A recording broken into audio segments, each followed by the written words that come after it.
E aí pessoal, tudo certo? Sejam todos muito bem-vindos.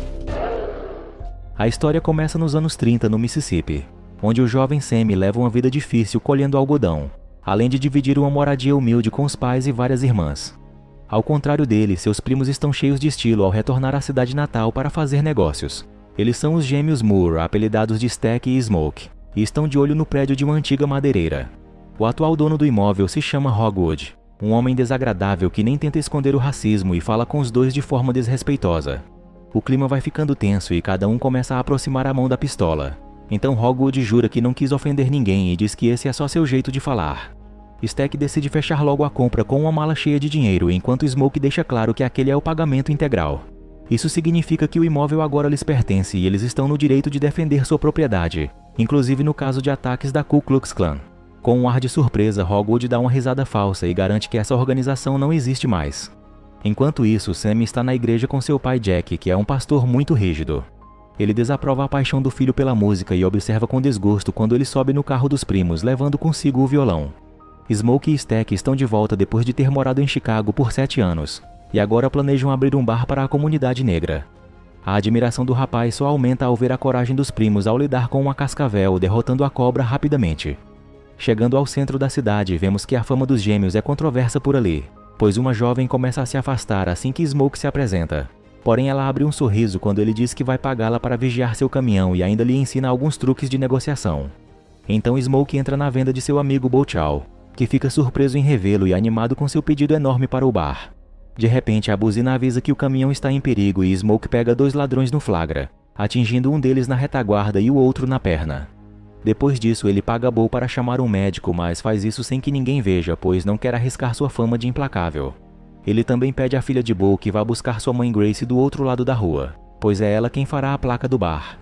Ao contrário da menina vigia, Grace é uma negociadora experiente e seu marido mal acompanha os lances entre ela e Smoke até que chegam a um acordo de preço.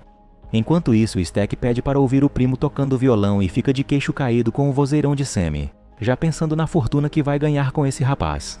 Seu futuro colega é um tocador de gaita chamado Delta Slim, e Stack vai abordá-lo na estação de trem.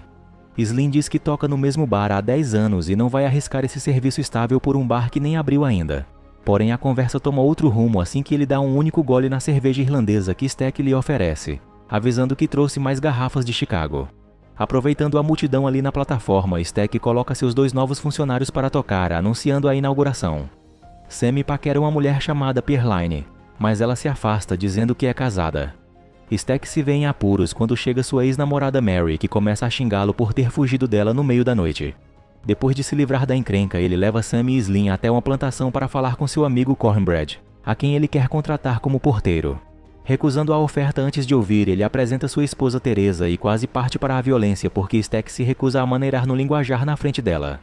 Porém, para sua surpresa, a própria Teresa fica interessada na parte da remuneração e insiste que o marido vá conversar com o empresário. Enquanto isso, Smoke faz uma visita à sua ex-mulher Annie, e ela é a primeira a desconfiar de toda essa ostentação, adivinhando que esse dinheiro é roubado. Além disso, o casal tem gênios incompatíveis porque Annie é muito mística e Smoke rejeita a espiritualidade, retrucando que todas essas crenças não impediu a perda da filha dos dois, que faleceu ainda bebê. Apesar das diferenças, Smoke quer contratá-la como cozinheira e os dois acabam fazendo as pazes. Não muito longe dali, um irlandês chamado Remick bate à porta do casal Bert e Joan, ambos membros da Ku Klux Klan. Em prantos e com a pele chamuscada, Remick diz que foi atacado por um grupo de indígenas e convence os dois a convidá-lo para entrar. Um pouco depois disso, um líder indígena aparece perguntando pelo irlandês e avisa Joan que aquele homem não é o que parece ser. Um de seus companheiros avisa que o sol já está se pondo e ele desiste de tentar convencê-la da verdade. Depois que ele vai embora, Joan começa a chamar o marido e se enche de horror ao vê-lo caído no chão, sem vida. Remick, sentado no escuro com a boca cheia de sangue, diz que ele só está descansando. E realmente Bert logo começa a se mexer e até levanta. Mas Joan vê que algo terrível aconteceu com ele e dá um grito ao perceber que ela é a próxima. Ao mesmo tempo, os preparativos para a grande inauguração estão quase no fim, e o bar dos gêmeos vai se chamar Club Duke. Sammy fica surpreso com a chegada de Pearline e se alegra ainda mais quando ela diz que seu marido não virá. Ele começa a tentar convencê-la a cantar no palco hoje, mas a paquera é interrompida quando Sammy vê Mary no salão. Lembrando da briga dela com Stack mais cedo, ele vai até ela com a intenção de expulsá-la do bar, mas seu poder de intimidação ainda não está no nível dos primos. Mary não só o ignora, como ele acaba sentando para beber com ela e aproveita para fazer uma pergunta indiscreta sobre sua pele. Ela finge se ofender só de brincadeira e depois explica que seu avô era mestiço. A mãe dela também tinha a pele clara, mas isso não diminuiu o ódio da clã e ela foi assassinada por eles recentemente. Parte da mágoa de Mary com os gêmeos Moore é que eles nem vieram ao enterro, sendo que sua mãe foi a parteira que os trouxe ao mundo. Smoke avisa o irmão sobre a presença de Mary e Stack vai falar com ela, oferecendo dinheiro para que vá embora. Mary se recusa a sair do bar, dizendo que não veio atrás dele e só quer ouvir a música. Slim está no piano e o salão já está bem cheio quando ele apresenta a todos o jovem Sammy. Ele canta uma música que ele compôs para o seu pai como uma forma de confessar seu amor pelo blues. A letra é muito comovente e o ritmo contagia todo mundo, tocando suas almas de forma tão profunda que essa conexão espiritual acaba sendo notada pelo vampiro Remick. Depois dessa performance incrível, Perline esquece de vez do marido e se tranca com Sammy numa salinha dos fundos. Stack percebe o que está havendo lá dentro e fica tão orgulhoso do jovem primo que nem reclama e até chama Grace para ouvir atrás da porta. Lá fora, Remick está chegando com sua nova cria de vampiros, Bert e Joan. Ao ver o trio de branco se aproximando, Cornbread prevê uma confusão e manda chamar os Moore. Remick finge ser um fã de blues e afirma ter sido atraído até ali pelo talento de Sammy. Smoke já chega perguntando se eles são da clã e Remick garante que não. Para provar que são amantes da música, os três puxam seus instrumentos e começam um show de improviso. Stack ri do estilo pitoresco e parece quase contagiado pelo ritmo, mas Annie pressente que há algo errado. Smoke também não acha graça nenhuma e interrompe a cantoria, dizendo que ali é uma casa de blues, um estilo completamente diferente. O vampiro não se convence com essa desculpa e diz que os três estão com bastante dinheiro para gastar. Nem isso amolece a postura de Smoke, que manda os três descerem a rua até os bares de brancos. Ouvindo isso, Remick finge indignação e acusa o bar de discriminá-lo, perguntando como Mary foi aceita lá dentro. Annie interfere na discussão e afirma que a moça é parte da família. Remick tem a cara de pau de sugerir que todos eles podem ser uma grande família também, e Smoke responde a isso pondo a mão na arma. Entendendo o recado, Remick diz que vai embora devagarinho para dar tempo deles mudarem de ideia. Os gêmeos continuam firmes na decisão e mandam Cornbread ficar de olho, pois o trio pode voltar depois com mais gente. Um pouco depois disso, Smoke conversa com Sammy sobre o futuro e diz que, apesar de seu talento, ele não deveria pensar em se dedicar só à música, pois a vida de um artista pode ser muito difícil. Sammy discorda, pois diz que nunca se sentiu tão vivo quanto nesta noite, e revela seus planos de talvez se mudar para Chicago. Ao mesmo tempo, Stack se abre com Mary sobre as más notícias. Fazendo as contas com base nesta noite, o bar vai demorar muito para dar lucro e talvez não consiga se manter. Assim como Annie, ela também deduziu que os gêmeos roubaram de algum gangster importante, principalmente porque os dois estavam trabalhando para Al Capone. Stack admite que eles fraudaram duas facções rivais, mas diz que a questão está resolvida, pois uma acha que foi a outra. Mary é menos otimista e acha perigoso apostar todo esse dinheiro num negócio duvidoso, sabendo que ainda pode vir alguém cobrá-lo de volta. Lembrando do que Remick disse sobre estar com os bolsos cheios, ela quer ir atrás deles e descobrir quanto seria esse valor. Stack acaba concordando em deixá-la investigar e lhe dá seu revólver, que ela esconde sob a meia. Enquanto isso, a conversa entre Smoke e Sammy já virou uma discussão acalorada. Sammy diz que a fama dos gêmeos está impregnada na família e por isso ele não arrumaria um serviço mais tradicional nem se quisesse. Smoke não quer discutir isso com o garoto e o proíbe de tocar de novo, tanto nesse bar como em qualquer outro da região. Ele fica tão enfurecido com a teimosia do primo que chega a apontar a arma para ele, mas depois volta a se acalmar. Lá fora, Mary encontra Remick sentado e tocando uma música triste junto com Bert e Joan. Contentes em vê-la, os três repetem que são pessoas de bem e logo deixam até que ela veja o dinheiro. Porém, Mary fica confusa quando Bert lhe estende um punhado de moedas muito esquisitas e Remick explica que aquilo é dinheiro de outras épocas e vários países. Ele também diz que dinheiro não vai ajudá-la a curar sua alma, adivinhando que ela sofreu uma perda recente. Quando Mary confirma isso, ele lamenta não ter podido salvar sua mãe a tempo, mas diz que ainda há esperança para ela própria. Essa conversa de salvação desperta a desconfiança de Mary, que puxa a arma da perna e começa a se afastar, sem saber que balas de revólver não amedrontam aquela espécie. Assim que ela vira as costas, ainda fascinada pelas moedas na mão, Remick se prepara para dar o bote. Perline já está soltando a voz quando Mary retorna com uma conversa sutil e faz Cornbread convidá-la a entrar. Ela entrega as moedas a Stack e começa a jogar charme para ele enquanto Smoke ajuda Bo a apartar uma briga. Então Cornbread pede a Slim que fique na porta, dizendo que precisa se aliviar. E assim que fica sozinho lá fora, ele começa a ouvir sussurros sinistros. Stack não resiste aos avanços de Mary e os dois ficam a sós numa das salas, onde vemos a mordida do vampiro no ombro dela. Ainda resolvendo a briga entre fregueses, Smoke manda Sammy buscar seu irmão, mas o garoto fica surpreso ao flagrar o casal no ato. Ele volta sem o primo e Smoke perde a paciência, decidindo ir buscar Stack ele mesmo. Mary está devorando o pescoço dele bem na hora que Smoke abre a porta. Mesmo sem entender bem, ele vê seu irmão em agonia e dispara diversas vezes contra Mary, que simplesmente se levanta rindo. Ela diz que todo mundo ali vai morrer e foge do bar correndo, enquanto Annie e Slim correm para ajudar Smoke a salvar o irmão, sem sucesso. Slim encerra a festa e manda todo mundo embora, sem explicar os tiros nem responder perguntas. A essa altura, Annie já tem as suas suspeitas e insiste que Stack precisa ser levado para fora, mas Smoke não deixa. Grace também fica com medo e manda Bo buscar o carro para que os dois possam dar o fora dali logo. Então Cornbread volta e começa a jogar a lábia vampiresca nos amigos, mas Annie interfere e o desafia a andar até ela sem convite. Quando ele começa a desconversar, ela diz que ele não pode entrar porque está morto. E isso foi obra daquele trio de brancos. Por mais que essas acusações sejam extraordinárias, alguns deles acabaram de ver Mary sobrevivendo a uma saraivada de tiros a queima-roupa. Além disso, o comportamento de Cornbread é mesmo muito estranho e agora ele pede seu pagamento para que possa ao menos ir embora. Assim que Smoke estende o braço para fora para lhe entregar o dinheiro, Cornbread o agarra e tenta mordê-lo. Por sorte, o dedo de Smoke no gatilho é mais rápido, mas de novo o tiro só faz derrubar o vampiro sem detê-lo por muito tempo.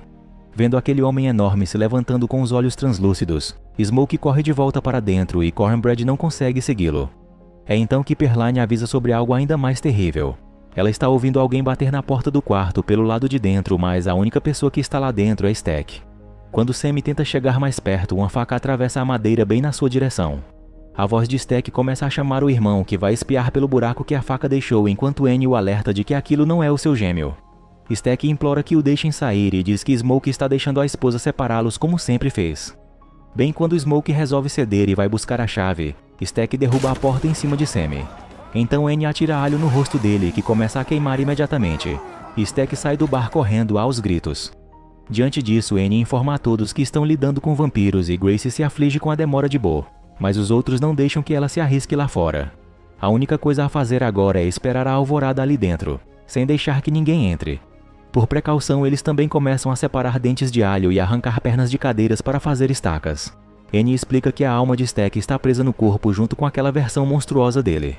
Ela diz que tudo o que podem fazer agora é encerrar seu sofrimento, mas Smoke ainda não está pronto para ouvir isso.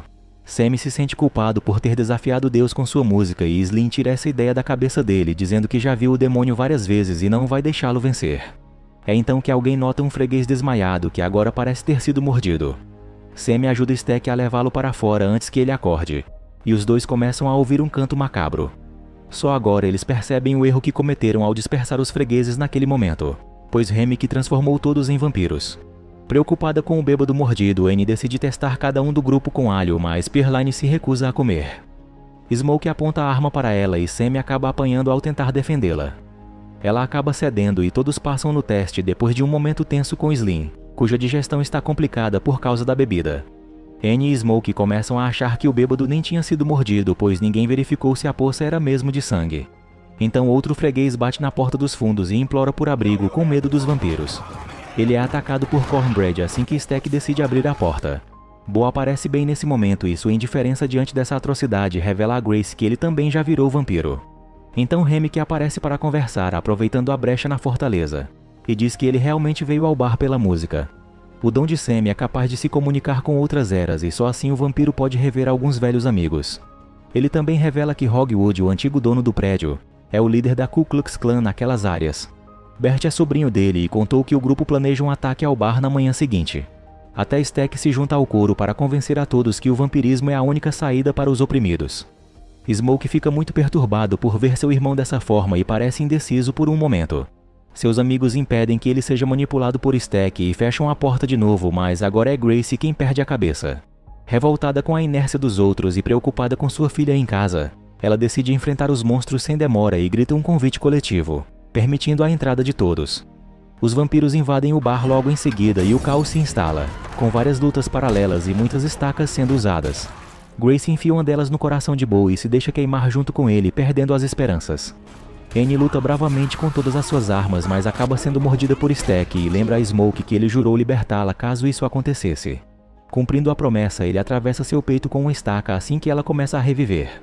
Mesmo transformada, Mary fica arrasada com essa cena e grita o nome de Annie enquanto Stack luta para tirá-la dali, pois o fogo já está se alastrando.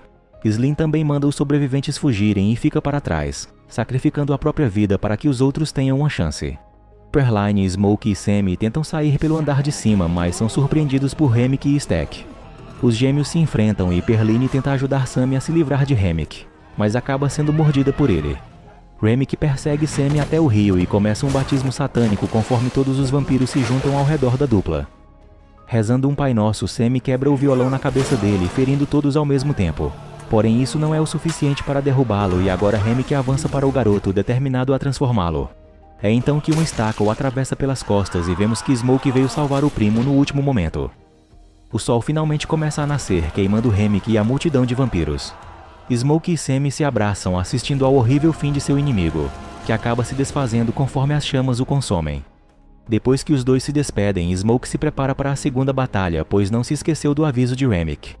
Quando Hogwood e os outros membros da clã chegam para invadir o bar, eles são recebidos à bala por Smoke. Ao mesmo tempo, Sammy interrompe o sermão do pai com uma entrada dramática e seu pai mais uma vez diz que o demônio o encontrou através da música, mandando que ele largue o pedaço de guitarra que ainda está agarrando com firmeza. No bar, Smoke usa todo o armamento que estava escondido no caminhão esse tempo todo e consegue liquidar com o grupo inteiro, mas acaba sendo atingido também. Vendo que não vai ficar bem, ele pede um último cigarro a Hogwood antes de metralhá-lo e se juntar à sua família no além. Sammy escolhe o violão de uma vez por todas e vemos que ele se dedica à música até sua velhice. 60 anos depois daquela noite terrível, ele recebe a visita de Stack e Mary. Stack conta que seu irmão não teve coragem de exterminá-lo e só o fez prometer que não atacaria Sammy. Agora que o fim dele está próximo, Stack veio lhe oferecer uma chance de tocar para sempre. Sammy recusa a imortalidade, mas faz as pazes com o primo e toca de novo a mesma música que o impressionou pela primeira vez.